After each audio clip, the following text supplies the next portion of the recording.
so now you can catch up on. Hello everyone! I would like to welcome everyone who joined us tonight. Is this not amazing? I'd like everybody to take a deep breath. And let's start with thinking of 3 things we're grateful for. Gratitude is the quickest way to raise your vibration. And when you think of things you're grateful for, the universe, by universal law of attraction, has to deliver you more things to be grateful for. So I am grateful for this full moon, a lunar eclipse in Gemini that gives us an opportunity to come together and have ceremony. I am also grateful to each of you who continue to show up for these inner child teachings and these full moon ceremonies. When you use the astrological alignments and the lunar cycles to co-create with the divine, it is a powerful way to bring your manifestations into the physical that much more rapidly. So I'm grateful for all of you who show up. And I'm also grateful for the recent struggles that I went through in my own personal life. While they have been challenging, I've found a way to turn it into an inspiring teaching, and I'm going to share it with you tonight. So I'm grateful. I'm grateful for my challenges, my obstacles. You know, because greatness is not born, you know, it's made. And it's made by overcoming adversity and struggle. So we should welcome our challenges and the things that we come up against in our life that force us to persevere, to rise above, and to find a way to continue to believe when you have no reason to continue to believe. So while you enjoy the fire, let me get us some sage lit. And we will continue. This is not being recorded live because my friend came in from Louisiana, Ron, and I realized that his camera is 1,000,000 times better than mine, and his phone service doesn't work here. So we're using his camera for the ceremony. So that is why it's being uploaded later. So I apologize for not being able to do the live feed.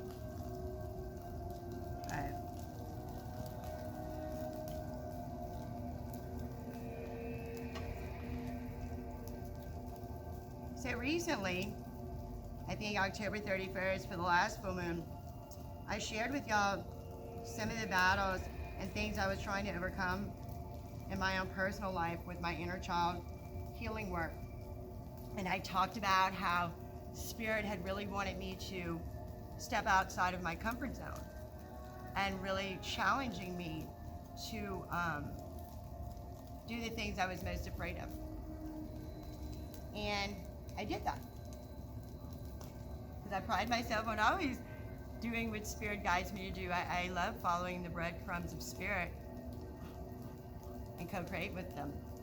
Although at times it is challenging because it forces me, as it does all of us, to step outside our comfort zone. And in doing that, I was met with some resistance. So what I'm doing tonight is I'm going to share with you the recent challenges I went through in my personal life, the tips and tricks I used to overcome those challenges, and the miracle I manifested from them, in hopes of providing inspiration to each of you who are struggling and fighting the same demons. You know, there's 1,000,000 moments in our life, millions of moments, but there are only a few that are memorable moments. And usually those are the ones that are facing great triumph or great failure.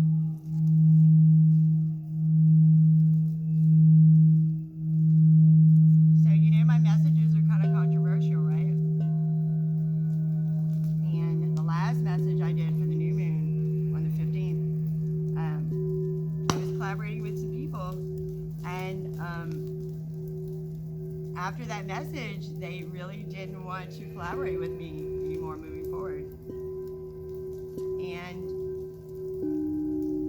it kind of challenged me because I thought Spirit was telling me to embark on that journey and to go that direction. And I did, right? I did.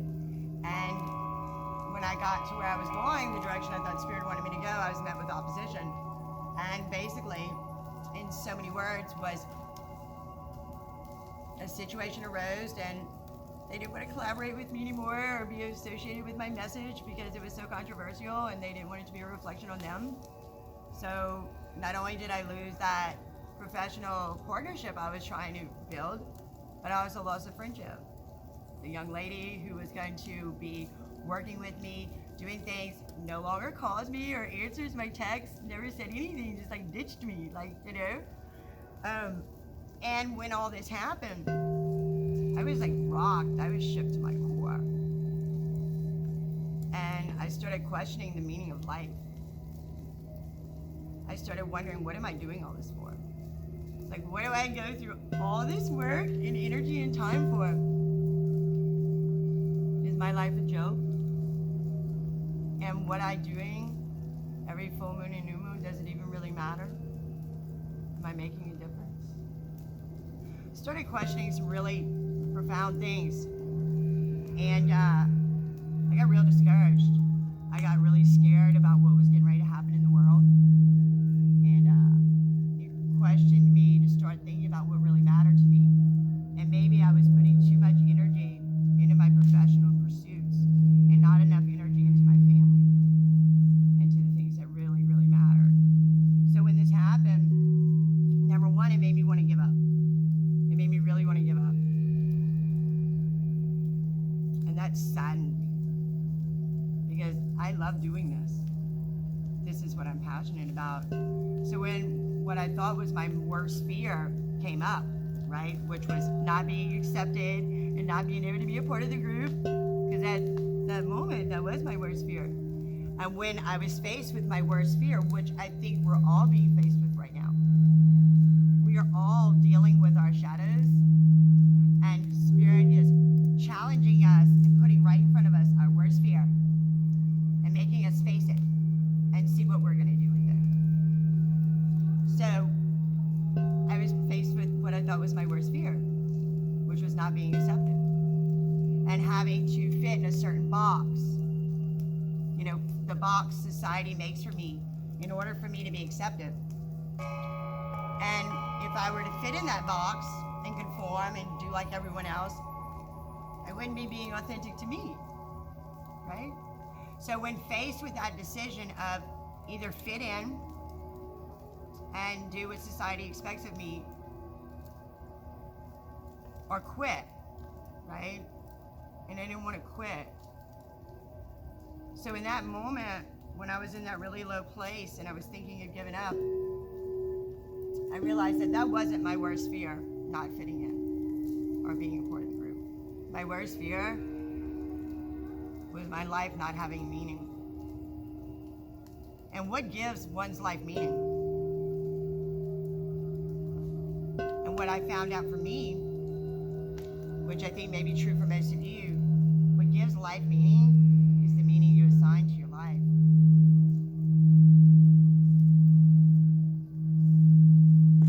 And I realized that what gives my life meaning is being surrounded by the people I care about and that truly care about me.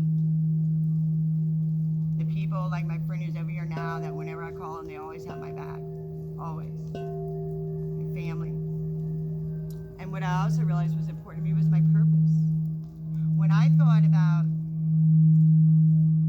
if I had to change to be accepted and fit into the group, then I wouldn't be living my passion and I wouldn't be being authentic to me.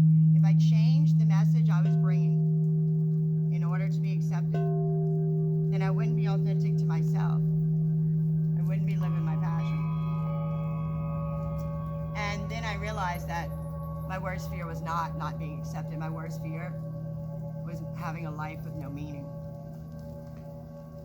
And right now, what everyone's going through in the world, you know, we have to find meaning in our life. because all this crap that's going on out there, it's pretty scary stuff.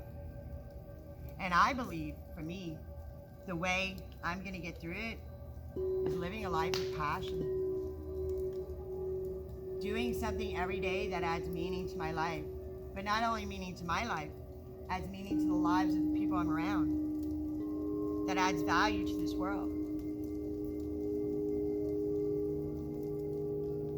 Because, there's some challenging things coming upon our world. And I believe we need to hold our loved ones closer than ever. Tell them how much we love and appreciate them every day. And we need to be true to ourselves. We need to have the courage to stand in the authenticity of who we are, unapologetic, and be us, and live our passions by fulfilling our purpose.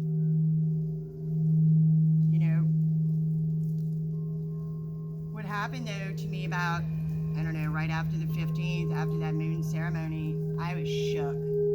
I was sad. I was depressed. I even actually thought for a split second one day, and this is what scared me. I was so sad because I felt like my life was meaningless and pointless, and all this work I was doing was for nothing. And I got in this really dark place. The beautiful thing about when I get in a dark place now, because I've had 8 years of spirituality under my belt to accumulate all these tools to put in my spiritual tool belt. So when crisis hits, I know what to do. But I was so low and so depressed and really felt like giving up. Like, how can I ever give this up? Like, I love this. How can I give this up? But I was thinking about it.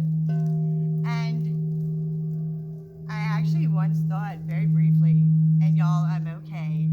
I'm only saying this because it's real. I'm being real with you, but I'm okay. But this is what was a true red flag for me. I thought very briefly that with everything coming upon the world, all the destruction, that wouldn't it be easier if me and my son just got in a car accident and something just took us out, right? Because I wouldn't want to go without my son because he's special needs and I'm his caregiver, but that it would be easier. And then we wouldn't have to go through all this suffering in the world. And boy, when I had that dark thought that I would rather be dead, I went, oh, okay, time to take a step back. And I realized that all the shadow work I'd been doing, questioning the meaning of life and all the things I'm going through, was really putting me very close to falling into a dark hole, and I didn't want to go into it. So what I did was I used every resource I had in my toolbox, which I'm going to share with you now, to pull myself out. I was so desperate. I learned a trick by Aaron Doherty. He's a YouTuber, and he's very successful. Got like 1 million followers. I kind of like idolize him. He's a great role model, for somebody who wants to be a YouTuber. And he talked about one of his morning practices, and I'm going to recommend this to all of y'all because not only was I able to pull myself out of that black hole, but I was able to manifest me a miracle, which I'm going to share with y'all in a minute. But he talked about when he wakes up in the morning, the first 5-10 minutes before he even gets out of the bed, he lays there while his subconscious mind, he's still tapped into his subconscious mind, because the 30 minutes before you go to sleep and the 30 minutes when you wake up, you're most tapped into your subconscious mind. So what he does is he uses it as a powerful time to manifest. He lays in bed before he gets up, does anything, and thinks of all the things he's grateful for. Thinks of all the amazing things he wants to manifest, and doesn't think about the impossibility of being able to manifest them. He feels the emotion in his heart of what it's going to feel like when he achieves those manifestations, and he's just grateful, just being grateful for his home, being grateful for a car, being grateful for money, being grateful the sun came up, whatever you have to find to be grateful for. Because gratitude raises your vibration, and when you are grateful, you have a grateful heart, a universal law of attraction, the universe has to deliver more things to be grateful for. So when you do that at that crucial time when your subconscious mind is so active and you're so dialed into your subconscious mind, it's a powerful way to manifest. So I started, every day before I would get out of bed for 5-10 minutes, I would do that. And then immediately when I would get out of bed, I would light a candle, and I would stare at a candle flame. And why you stare at a candle flame is because when you focus on the candle flame, your mind doesn't wander as much. If you keep your eyes focused, your mind stays focused. So I would stand at the candle flame and try to silence my mind. You know, sometimes thoughts pop in, but I would just redirect my thoughts as I could. And then after that, he says, go take a cold shower. A cold shower affects your energy. A cold shower will, and I didn't get all the physics of it and all that, but he said you take a cold shower. It teaches you discipline. It teaches you perseverance and how to overcome. And it does something to reset your energy field. So when I got depressed and I was getting ready to fall into that black hole, like I was desperate. So what I would do all day, because I was not going to fall into a black hole. I was not going to give up. Because once I realized what the meaning of my life was, which was living my purpose, I had to literally for a whole week straight, and I'm not lying, y'all, I had to listen to angelic tones all day, every day. I had to listen to motivational speeches all day, every day. I had to write a page on my gratitude list every day. I had to take cold showers, stand at candle flames. There is all kinds of things I had to do that I don't normally do to keep myself from falling into a deep, dark depression. Because shadow work's tough. And I feel like I've been in Alice in Wonderland lately. Like, I think this is the learning, and I think this is the lesson, and then it's so layered. Like anyone who does shadow work knows, it is like so layered. Right when you think you've got the lesson, and then some curveball out of left field comes and like just shakes you to your core and makes you look at like another aspect of the shadow that you never considered. And it's very important when doing shadow work to do the spiritual hygiene practices every day to keep your vibration high. It's very important, very important. Because shadow work has a tendency to, you know, you're facing your shadows, you're facing those deep, dark truths about you that is difficult to see. And in seeing that, sometimes it's a hard reality to swallow, right? And it can make us sad. It can make us doubt our purpose, our passion, the meaning of our lives. And it really like put us in a crazy place. But if you have the spiritual tools in your toolbox, then you know how to get yourself out of that. And guys, when you're doing shadow work, man, amp up your spiritual hygiene practices. Amp them up. Because it's the only way to counterbalance and integrate healthily, you know, in a healthy way, the emotions that are rising up to the surface to be healed. You know, and one thing I'm proud of is, you know, there's been times in the past, way long ago, that I wanted to give up. And back then I did give up. You know, I remember in 7th grade when I broke my ankle and tried out for cheerleader, and I couldn't be a cheerleader anymore, even junior high, going into high school. I felt like I didn't fit in anymore, and I gave up on myself. And then when I watched everyone at high school graduation, graduating, getting scholarships, and I realized I was just as smart as them, but the difference between me and them was that I didn't apply myself. I vowed that day of graduation from high school that never again would I quit on myself. I went on to college that same year, and 4.5 years later graduated with honors. Because I had refused. I was never gonna feel that way again like I did that graduation day watching all those people get scholarships. You know?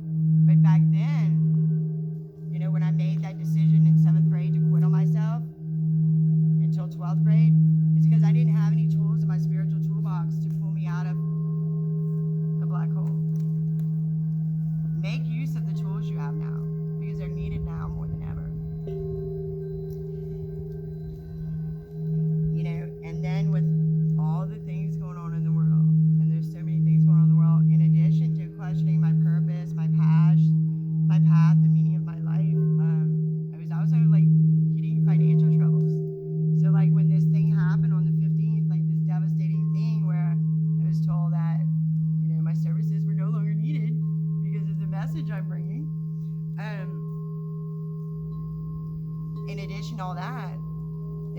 money I thought I was going to make by working out in my community, I realized wasn't going to happen, right? So I started questioning all the money and all the resources I sink into this and how little of the payout I get is, right? So in addition to like everything else going on, I was having severe financial problems, and I needed a medical procedure done. I didn't have the money for that. There was so much going on. Well, so I decided when I was falling into that little black hole that I was going to manifest myself a miracle.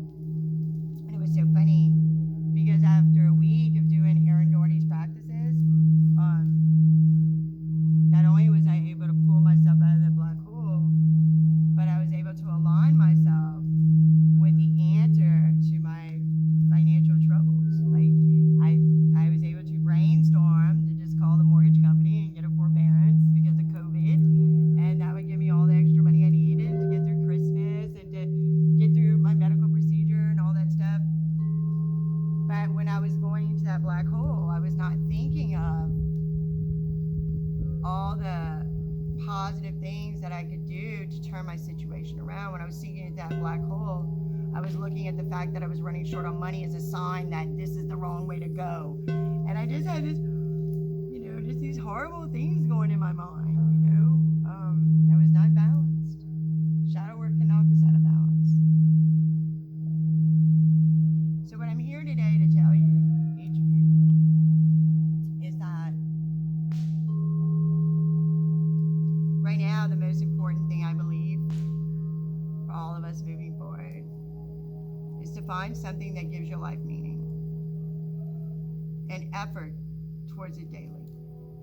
In order to be, when we're trying to change our life, they say before your life can change, you must be in that character. You must be in that persona. You must be it first before it actually manifests. So right now, with everything going on in the world, I'm going to turn my attention to efforting daily to being the person I want to become.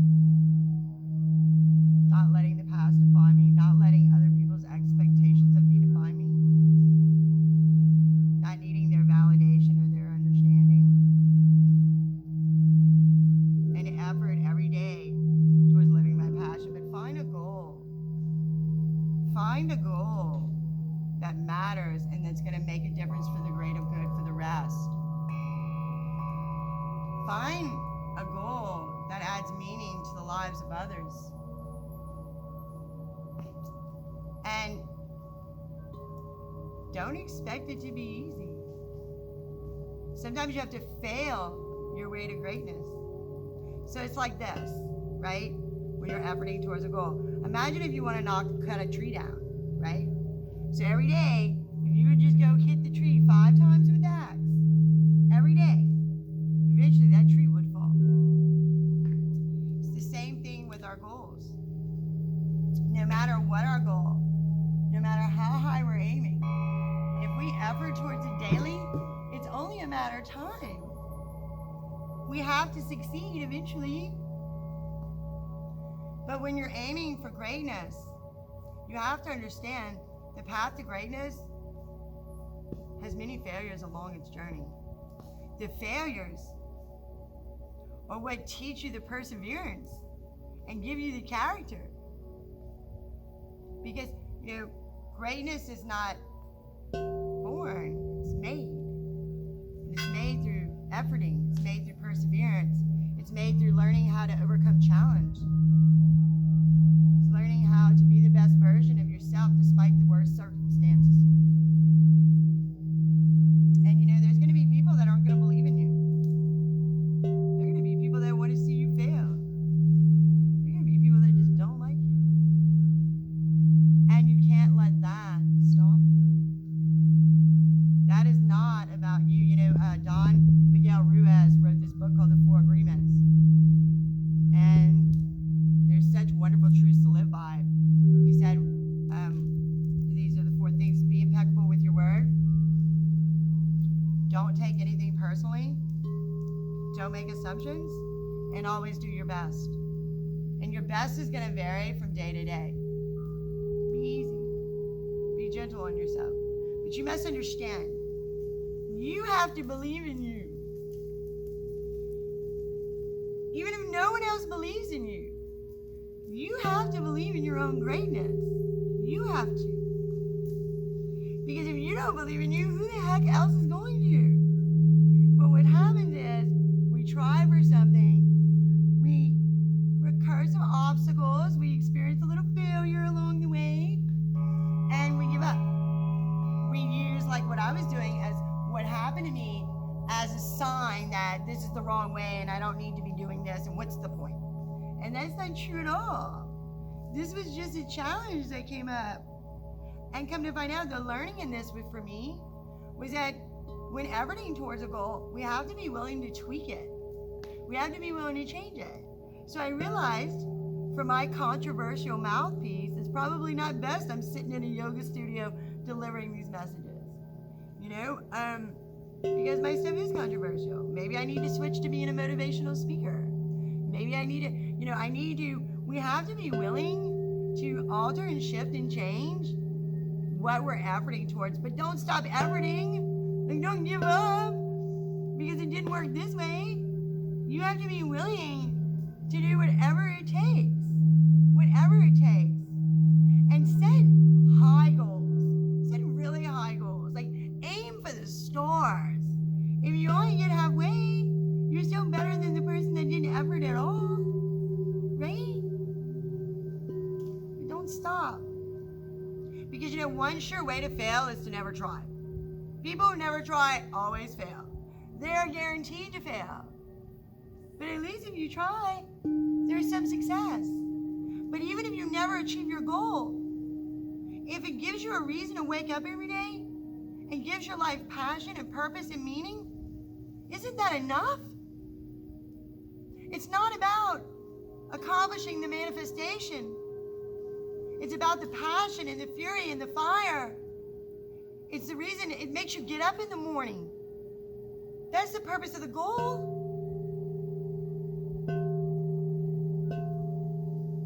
It's not the destination, it's the journey. So find something that lights your soul on fire. Find something that makes you happy. And be willing to fail. The road to success is paved with failures. But if you never try, you're never going to win. The person who doesn't try at all for fear of failure fails for certain. Be bold. Be brave. Who cares? Find something that makes you excited to get out of bed every morning. Find something that makes you feel on fire. And do it. Do it not because it's going to make other people like you. Not because it's going to give you a lot of money. Do it because it makes you happy. And that's the crux of it. What really makes you happy. But, a lot of times when we're being authentic to ourselves and we're living our purpose, being true to you means, because we're all uniquely different. So when you stand in the authenticity of who you are and you carve yourself a path by living your purpose, chances are there's no roadmap for you to follow because you're going to do something that's never been done because it's unique to you. That's what makes it special. So there won't be a map you can follow. So you have to trial and error as you go. And that's okay. That's okay. We have to find our own way. And we have to know along the way, people aren't going to get us. People aren't going to like us. People aren't going to understand us. But it doesn't matter what they think. It matters what you think.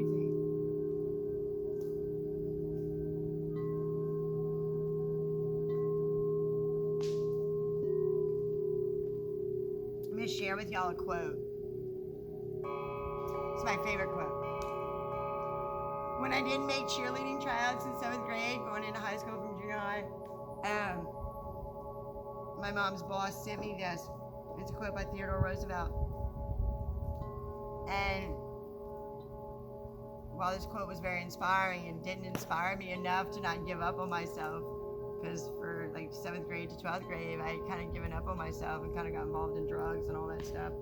But then in 12th grade, when I watched all those people got scholarships, and I knew I was just as smart as them, and I could have got one, I went back to this teaching, and now this quote follows me everywhere as I go, and I live by it, and I'll share it with you now.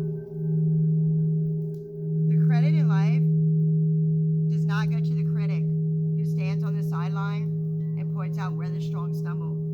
Yet the real credit in life goes to those who are in the arena, whose faces may get mauled by dirt and dust, who, if they win, know the thrill of high achievement, and if they lose, it lose too, so while daring greatly, so that their place in life will never be with those cold, timid souls who know neither victory nor defeat. And I think that's true for everyone. Try, see, persevere, push through. People are going to throw dirt on you. They're going to throw dirt on you. But remember, just like a seed that's planted in the ground, that dirt that people throw on you, that's actually soil with vital nutrients for your growth. Because after the soil with the nutrients, the dirt they throw on you, eventually you push through. That soil, that dirt, is vital for your growth, which teaches you how to be great.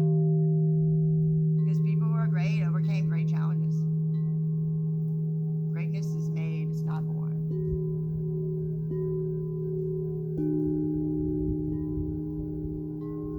So, we're going to do a sound healing.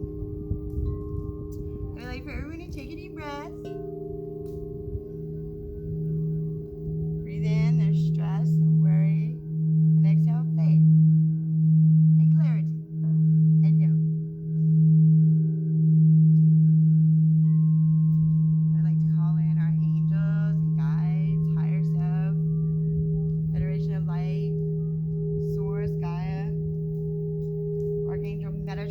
What is violet flame of transmutation? Archangel Uriel, Yeshua, Mother Mary, Mary Magdalene,